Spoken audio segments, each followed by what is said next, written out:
માથાના પાછળના ભાગમાં ગોળી વાગે એવી શક્યતાઓ દેખાતી નહોતી. અમદાવાદના વસ્ત્રાપુરમાં એનઆરઆઈ ટાવરમાં ફાયરિંગના મામલે મહત્વના સમાચાર સામે આવ્યા. અકસ્માતે છૂટે અને એક્ઝેક્ટ માથાના ભાગે વાગે એવી શક્યતાઓ નહીવત છે. જેમાં કોંગ્રેસના પૂર્વ પ્રદેશ અધ્યક્ષ અને રાજ્યસભાના સાંસદ શક્તિસિંહ ગોહિલના ભત્રીજાના અપમૃત્યુ કેસમાં નવો વળાંક. અમદાવાદ શહેરના વસ્ત્રાપુર પોલીસ સ્ટેશન વિસ્તારમાં આવેલા એનઆરઆઈ એપાર્ટમેન્ટમાં 21 અને 22 જાન્યુઆરીની રાત્રે ફાયરિંગ થતા 2 વ્યક્તિઓના મોત થયેલા હતા. પ્રાથમિક દ્રષ્ટિએ અકસ્માતે મોતનો ગુનો દાખલ કરી તપાસ શરૂ કરવામાં આવેલી હતી. મરણ જનારના ફોરેન્સિક પોસ્ટમોર્ટમ કરવામાં આવે છે.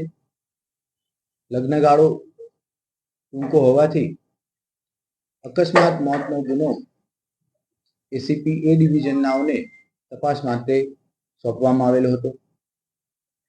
તપાસ દરમિયાન એ વાત ધ્યાનમાં આવેલી છે કે અકસ્માતે ગોળી છૂટતા મરણ જનાર રાજેશ્વરીબેનના માથાના પાછળના ભાગમાં ગોળી વાગે એવી શક્યતાઓ દેખાતી નહોતી. જે વેપન બનાવ સ્થળ ઉપરથી મળી આવ્યું છે તે વેપનમાં 2 બુલેટ હતા અને બંને બુલેટ ફાયર થયેલા છે. એક બુલેટ મરણ જનાર રાજેશ્વરીબેનને માથાના પાછળના ભાગમાં અને બીજી બુલેટથી મરણ જનાર યશકુમારસિંહજીએ પોતે સુસાઇડ કર્યું હોય એવું તપાસ દરમિયાન જણાઈ આવેલ છે. આ સમગ્ર બાબતો ધ્યાનમાં રાખી અકસ્માતે મોતની તપાસ દરમિયાન પ્રથમ મરણ જનાર યશકુમારસિંહે પોતાના પત્ની મરણ જનાર રાજેશ્વરીબેનને મારી નાખવાના ઈરાદે ફાયરિંગ કરેલું હોય અને પછી અન્ય કોઈ કારણોસર પોતે પણ પોતાની રિવોલ્વરથી સુસાઇડ કરેલું હોય તે મુજબની વિગતો બહાર આવતા અકસ્માતે મોતના આઈઓની ફરિયાદ લઈ અને મર્ડરનો ગુનો વસ્ત્રાપુર પોલીસ સ્ટેશનમાં દાખલ કરવામાં આવેલો છે. આગળની તપાસ વસ્ત્રાપુર પોલીસ ઇન્સ્પેક્ટર ચલાવી રહેલા છે. અન્ય કોઈ વિગતો જેવી કે મરણ જનાર બંનેના મોબાઈલ, ફોરેન્સિક પીએમનો રિપોર્ટ, એ વધુ વિગતો આવેથી અન્ય કોઈ જો માહિતી પોલીસ પાસે આવશે એ તપાસ દરમિયાન ફરીથી મીડિયાની સામે શેર કરવામાં આવશે.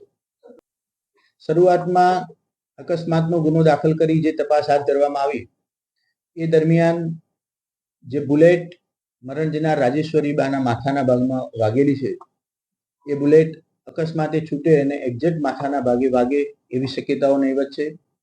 બીજું, રિવોલ્વરમાં ફક્ત 2 જ બુલેટ હતી, અન્ય કોઈ બુલેટ હતી નહીં. એટલે આઈઓનું એવું સ્પષ્ટપણે માનવું છે કે 2 બુલેટ એક મરણ જનાર રાજેશ્વરીબેનને મારવામાં આવી અને અગમ્ય કારણોસર પોતે પણ યશકુમારસિંહજીએ સુસાઇડ કરી લીધેલું છે. શરૂઆતની જે પ્રાથમિક માહિતી પોલીસની મળેલી એમાં બંને દંપતી કોઈ સંબંધીના ઘરે રાત્રે જમવા ગયેલા હતા. જ્યાં જમવા ગયેલા હતા ત્યાં એમનો સંપર્ક કરવાનો પ્રયત્ન ચાલુ છે. એમનો સંપર્ક થઈ ગયા બાદ જે જગ્યાએ જમવા ગયા ત્યાં કોઈ સીસીટીવી છે કે કેમ એ તપાસ હાથ ધરવામાં આવી છે. એક એવી પણ વાત છે કે જમીને આવ્યા બાદ તેઓ ફરીથી એપાર્ટમેન્ટમાંથી નીચે ઉતરી બહાર કોઈ જગ્યાએ ગયેલા છે.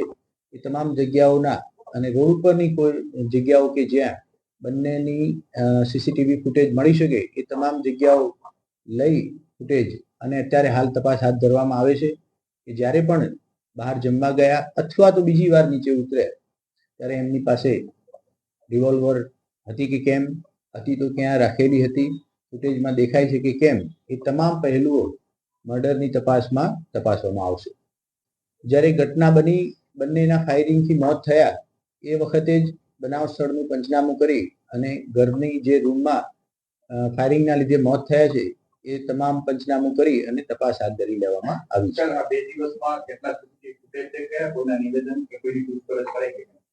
પ્રાથમિક દ્રષ્ટિએ અકસ્માતે મોતના જે ગુનાની તપાસ થઈ એમાં મરણ જનારના માતાજીનું નિવેદન લેવામાં આવ્યું છે અને બાકીના રૂટ ઉપરના સીસીટીવી લઈ અને તપાસ હાલ ચાલુ છે.